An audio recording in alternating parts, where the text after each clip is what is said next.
Halo semuanya dan selamat datang di sesi bedah materi kali ini. Hari ini, kita bakal membedah sebuah strategi brilian yang untungnya didukung penuh oleh sains buat ngebantu Anda akhirnya bisa nyampe tujuan-tujuan paling besar dalam hidup Anda. Tapi, ini bagian serunya. Kita bakal ngelakuin kebalikan dari apa yang selama ini diteriakin sama para pembicara motivasi di luar sana.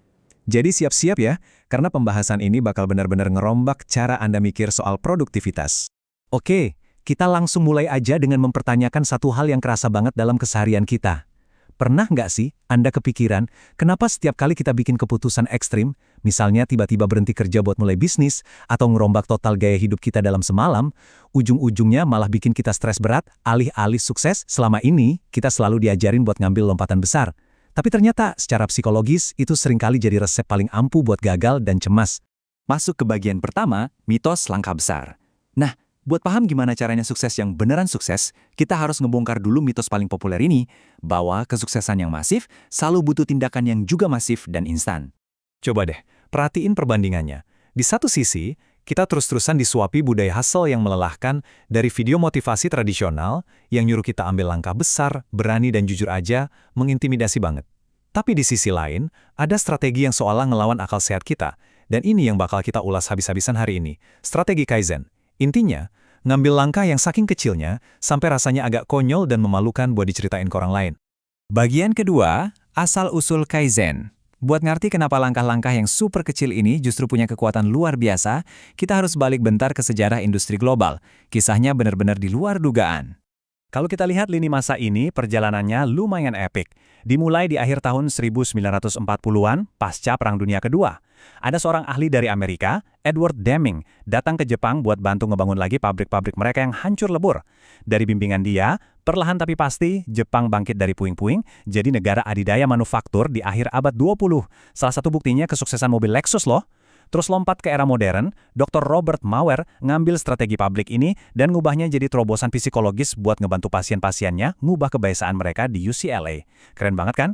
Dan tahu nggak rahasia di balik kebangkitan Jepang tadi? Semuanya bermula dari satu pertanyaan simpel yang diajukan Edward Deming ke para pekerja pabrik di sana. Para pekerja ini antusias banget sama konsepnya, sampai mereka kasih nama yang mungkin udah nggak asing di telinga Anda. Kaizen. Filosofinya simpel, perbaikan yang terus-menerus dan nggak pernah berhenti, walau sekecil debu sekalipun. Lanjut ke bagian ketiga, meretas rasa takut di otak Anda. Nah, ini poin krusialnya. Kita perlu bedah secara sains. Kenapa sih metode Kaizen ini efektif banget buat otak manusia, justru di saat tujuan-tujuan besar kita malah gagal total? Jadi gini, biologi otak kita bekerja.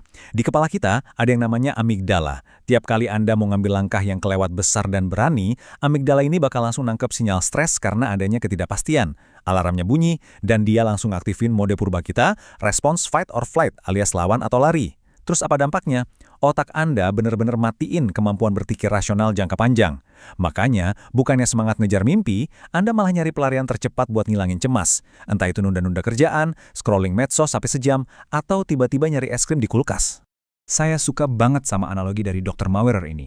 Kalau Anda ngambil langkah yang kelihatannya sepele dan memalukan saking kecilnya, Anda ibaratnya lagi jalan berjinjit ngelewatin sistem alarm ketakutan di otak Anda. Otak nggak ngerasa terancam, jadi Anda bisa ngehindarin kelumpuhan total akibat respons fight or flight tadi dan mulai gerak tanpa ngerasa takut gagal. Coba perhatikan resep Kaizen Dr. Maurer untuk pasien-pasiennya ini. Benar-benar di luar kebiasaan. Kalau mereka benci pekerjaannya, beliau nyuruh mereka buat bayangin aja pekerjaan impian mereka cuma beberapa detik sehari. Udah, itu aja. Kalau mau mulai olahraga, jalan di tempat sambil nonton TV selama 1 menit. Pengen ngurangin kopi, kurangin minumnya 1 teguk aja sehari. Hasilnya, pasiennya ngalamin perubahan hidup yang super masif. Kenapa? Karena usahanya nyaris nol, jadi mereka nggak punya alasan sedikit pun buat gagal. Masuk ke bagian 4, strategi pertama, pertanyaan kecil. Buat Anda yang mau langsung praktekin kekuatan Kaizen hari ini juga, mari kita bahas cara pertamanya.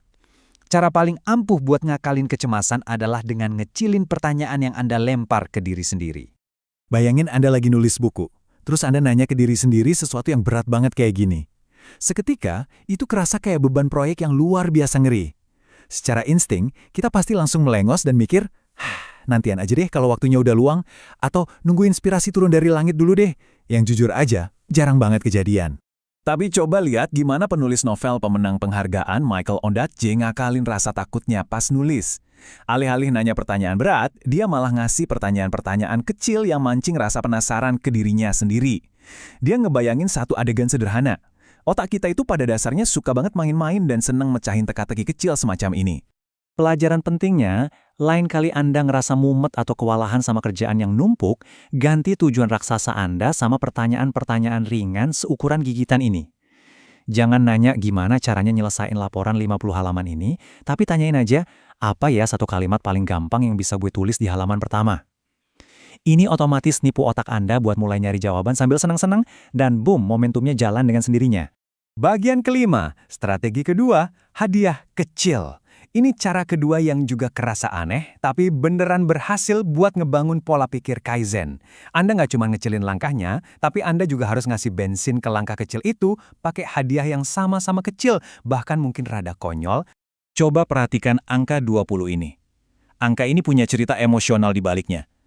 Ada seorang pengusaha bernama Jack yang dirawat di rumah sakit karena penyakit sendi parah. Dan dia punya lebih dari 20 sendi yang bengkak luar biasa. Dokter-dokternya sampai ngelarang keras dia buat ngelakuin olahraga apapun. Bisa bayangin kan seberapa putus asanya situasi Jack saat itu? Tapi Jack ini orangnya keras kepala. Daripada nyerah sama nasib, dia malah ngerancang rutinitas pagi yang super simple. Coba perhatiin langkah 2. Begitu dia berhasil sekadar berdiri dari kasur, dia langsung muji dirinya sendiri dengan bilang, "Kerja bagus, Jack." Terus, dia fokus ke hadiah sederhananya. Ngobrol santai sama staf gym, bukan mikirin sakitnya olahraga. Dia benar-benar nyiptain kemenangan-kemenangan kecil yang beruntun setiap hari. Dan tahu nggak apa hasilnya? Ini dia kekuatan gila dari efek majemuk. Jack nggak cuma pulih dari sakitnya, dia ngerombak fisiknya sampai-sampai berhasil memenangkan kontes binaraga Mr. World buat kategori usianya di umur 70-an. Tepukan-tepukan kecil di pundaknya sendiri setiap pagi itu ternyata jadi fondasi utama buat transformasi fisik yang benar-benar di luar nalar. Nah, Anda juga bisa banget langsung praktekin strategi brilian ini sekarang juga. Caranya, selipin hadiah-hadiah instan yang super kecil di menit pertama Anda ngerjain tugas yang paling susah. Puji diri Anda dengan tulus cuma karena udah berhasil buka laptop. Kalau lagi lari sore, hadiahi diri Anda pakai satu lagu favorit setiap ngelewatin 1 kilometer. Bikin otak Anda ngaitin proses memulai dengan sesuatu yang menyenangkan, bukan sesuatu yang nyiksa.